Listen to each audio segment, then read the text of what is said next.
উদয়পুরের বিশিষ্ট ঠিকাদার নিহাদ চন্দ্র দেবনাথের বিভিন্ন প্রকল্প থেকে প্রায় 1 কোটি টাকার রড, সিমেন্ট ও ইট চুরির অভিযোগে উদয়পুরে ব্যাপক চাঞ্চল্য ছড়িয়েছে।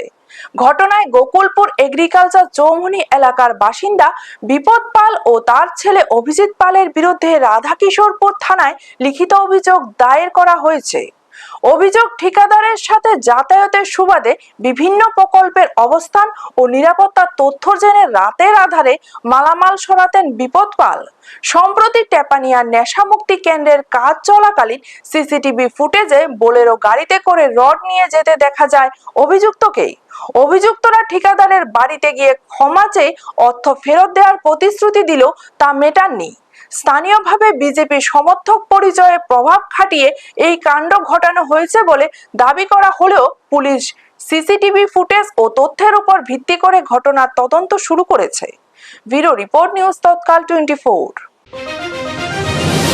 গত 3-4 বছর ধরে বিপদ পাল আমার লোক একটু ক্লোজ রিলেশন আছিল, আমার সাইডে আসা যাওয়া করতো, তো মাঝে মধ্যে টাকা পয়সা চাইতো, কিছু কিছু দিতাম, এমন কোনো ইয়া নাই, যখন যা চাই তাই দিতাম।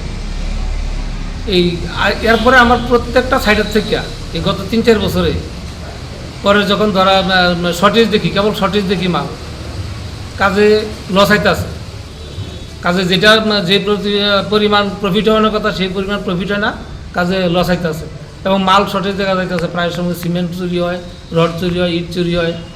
এগুলি অনেকবার দেখতে দেখতে আমি খুব হ্যাজার্ডে আসা। তারপরে আমি সিসি ক্যামেরা লাগানোর প্ল্যান নিলাম এইখানে টেপানিয়া সাইডে। সিসি ক্যামেরা লাগানোর আগে দিয়ে কয়েক দফায় দেখা গেছে আমার মাল কম, এক গাড়ি মাল আইলে মাল 2 দিন পরে মাল কিনতে দেখা।